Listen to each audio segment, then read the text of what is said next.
আলাইকুম ওয়া রাহমাতুল্লাহি ওয়া বারাকাতুহু।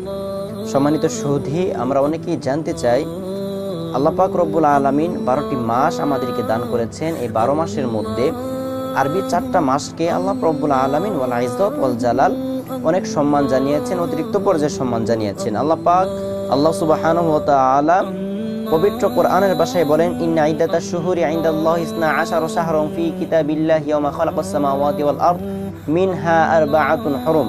আল্লাহ পাক রব্বুল ইজ্জত ওয়াল জালাল বলেন, 12টি মাস আমি দান করেছি, 12 মাসের মধ্যে 4টা মাসকে আমি সম্মানিত করেছি। আবু বকর রাদিয়াল্লাহু তাআলা আনহু হইতে বর্ণিত সহিহ বুখারীর হাদিস, আবু বকর রাদিয়াল্লাহু তাআলা আনহু বলেন, নবী সাল্লাল্লাহু আলাইহি সাল্লাম বলেছেন, সালাসাতুন মুতাওয়ারিয়াত, সালাসাতুন মুতাওয়ারিয়াত, অর্থাৎ এই 4টা মাসকে আল্লাহ পাক রব্বুল আলামিন সম্মান জানিয়েছেন।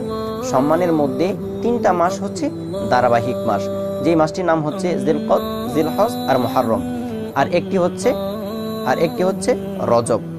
আল্লাহ পাক রব্বুল আলামিন ওয়াল ইজ্জত ওয়াল জালাল এই 4টা মাসের মধ্যে করণীয় কি তাও আমাদেরকে জানিয়ে দিয়েছেন। এই 4টা মাসের মধ্যে যত প্রকার হিংসা, যত প্রকার ফাসাদ, যত প্রকার খারাপি আছে, সকল কিছু আমাদেরকে বর্জন করতে হবে। নবী সাল্লাল্লাহু আলাইহি সাল্লাম আমাদেরকে শিক্ষা দান করেছেন, এই মাসের বর্ণনা, এই 4টি মাসের বর্ণনা আমাদেরকে দিয়েছেন। এই 4টি মাসের মধ্যে আমরা যেন যুদ্ধের মধ্যে লিপ্ত না হই। এখন তো আমাদের মধ্যে যুদ্ধ নাই, আমরা যুদ্ধের মধ্যে অংশগ্রহণ করবো না।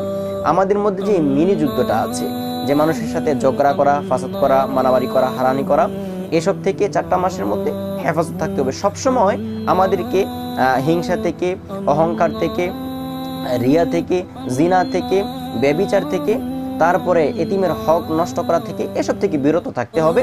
কিন্তু এই 4টা মাসের মধ্যে বেশি বিরত থাকতে হবে। আল্লাহ পাক রব্বুল আলামিন আমাদেরকে সঠিক বুঝদান করুন। সবাই বলে আল্লাহুম্মা আমিন ওয়া আখিরু দাওয়াহুম আলহামদুলিল্লাহি রাব্বিল আলামিন। আসসালামু আলাইকুম ওয়া রাহমাতুল্লাহি ওয়া বারাকাতুহু।